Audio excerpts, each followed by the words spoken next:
घटना शायद ही कोई और ऐसी घटी होगी जहां पर परिवार के लोगों के सामने उन्हीं के परिवार के सदस्य देखते देखते उनका निधन हो गया। कुछ लोग खा रहे थे, खाने की अवस्था में उनकी बॉडी पूरी तरीके से जल के ख़त्म हो गई। सोए हुए थे, उनके ऊपर पूरा घर का मकान का मलबा उनके ऊपर आके गिर गया।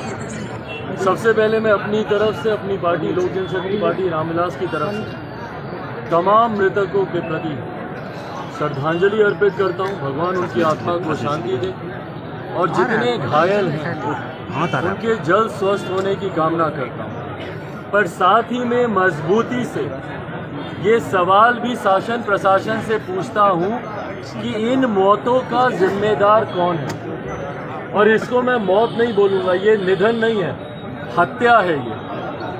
और इस हत्या को करवाने वाले हत्यारे कौन हैं, ये जवाबदेही तय करने का समय है। क्या शासन प्रशासन हत्यारा नहीं है?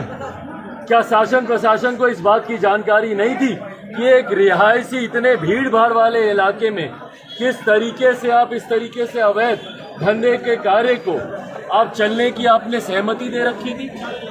यहाँ अगल बगल में 2 थाना लगता है, डीएसपी का आवास मुश्किल से 200-300 मीटर की दूरी पर है। और ठीक उसके बीच में पिछले 20, 22, 25 सालों से, भगवान जाने कितने समय से, 20 साल की जानकारी हम लोग को इसीलिए है क्योंकि 2002 में भी एक ऐसी ही घटना संभवतः इसी स्थान पे घटी थी जिसमें 4 लोगों की मृत्यु हुई थी। और उसके बाद भी अगर शासन प्रशासन खामोशी से आंखें मूंद कर बैठी है तो वो अगली बड़ी घटना के घटने का ही इंतजार कर रही थी ना। क्यों शासन प्रशासन ने पहले ही इस बात को दुरुस्त क्यों नहीं किया? क्यों उन्होंने यहाँ पे इस तरीके के कार्य को चलने की उन्होंने अनुमति दी? और अगर उनकी जानकारी में नहीं था तो इससे ज्यादा दुखद और कुछ नहीं हो सकता। जिस शासन प्रशासन को 200-300 मीटर के रेडियस में नहीं पता हो कि क्या अवैध धंधे चल रहे हैं, तो ऐसे अधिकारियों को अपने पद पर रहने का कोई नैतिक अधिकार बनता ही नहीं है। पर अधिकारियों को क्या दोष दें जब प्रदेश के मुखिया, जो प्रदेश का नेतृत्व कर रहे हैं मुख्यमंत्री नीतीश कुमार, उनके प्रदेश के 15 लोग एक हादसे में एकाएक मारे जाते हैं। पर मुख्यमंत्री नीतीश कुमार एक बार आकर इन बच्चों से, परिवार के लोगों से मिलना जरूरी नहीं समझते।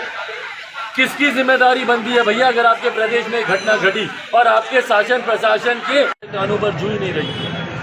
पर अगर थोड़ा सा भी जमीर अगर उनका मौजूद है तो कम से कम पहले तो आए, मिले इन परिवार के लोगों से और जो बेसिक चीजें हैं, इनका घर जो क्षतिग्रस्त हुआ है उसका निर्माण करवा के दें, मुआवजा दें ताकि घर परिवार के लोग अपना गुजर बसर कर सकें, बच्चे अपने स्कूल कॉलेज की फीस दे सकें। कम से कम 25 लाख रुपए का मुआवजा हर पीड़ित परिवार को दिया जाए।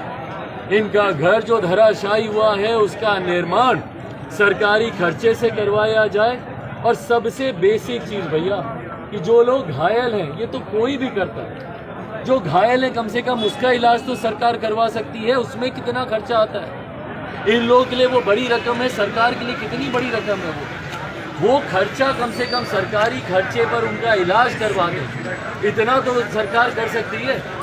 कल मैं लिखित रूप में भी मुख्यमंत्री नीतीश कुमार जी से, जिला प्रशासन से आग्रह करूंगा कि इंसानियत के नाते भाई हर चीज़ में नियम कायदे कानून नहीं देखे जाते। कई चीज़ें हैं जो नियम कायदे कानून से उठकर आपको देखने की जरूरत है। बच्चियां रो रही हैं, जवान लड़कियां हैं यहाँ पर, कल को भगवान ना करे उनके साथ कोई और घटना घट जाए, उनके साथ कुछ और हो जाए तो कौन जिम्मेदारी देगा? तो कम से कम आवास का निर्माण कराया जाए, मुआवजा दिया जाए ताकि ये लोग अपना घर चला सके, घर परिवार के लोग चला सके। जितने घायल हैं उनको यहाँ पे कम से कम उनको मुआवजा दिया जाए और दोषियों को चिन्हित किया जाए। भाई आप सोच लेंगे कि एक थाना प्रभारी पर आपने कार्रवाई कर ली तो आपने बहुत बड़ा किले फतेह कर लिया। नहीं, जब तक बड़े अधिकारियों को आप चिन्हित नहीं करेंगे, जिनके संरक्षण में यहाँ पे भाई संभव नहीं है, मैं दावे के साथ कहता हूँ, आप चाहेंगे मैं आपको लिख के दे दूंगा, संभव नहीं है कि बड़े अधिकारियों को पता नहीं हो कि यहाँ पे इस तरीके की कार्रवाई चल रही है। 2002 में जब घटना घटी उससे क्या आपने सीख ली? उसके बाद क्यों नहीं सुनिश्चित किया कि यहाँ पे इस तरीके का कोई धंधा ना चले, इस तरीके का कोई कार्य यहाँ पे नहीं हो, पटाखे बनाने का या जो भी, भैया बम बारूद भगवान जाने क्या चल रहा था। चार्जशीट फाइल करें और उस चार्जशीट में नाम जाना चाहिए उन लापरवाह अधिकारियों का भी जिनके संरक्षण में जो भ्रष्टाचार, जो घूस का पैसा हर महीने यहाँ से लेते होंगे, यहाँ तुम करो हम देखेंगे, तुम्हारे यहाँ कोई छापा नहीं पड़े। तो ऐसे लोगों पर भी कार्रवाई होनी चाहिए। लिखित रूप में भी मैं मुख्यमंत्री जी से मैं ये आग्रह करूंगा और उम्मीद करता हूं, पर तब तक ये विश्वास दिलाता हूं कि शांति से मैं भी नहीं बैठूंगा इस उम्मीद में कि भैया सरकार कुछ करे। मेरी अपनी सीमाएं हैं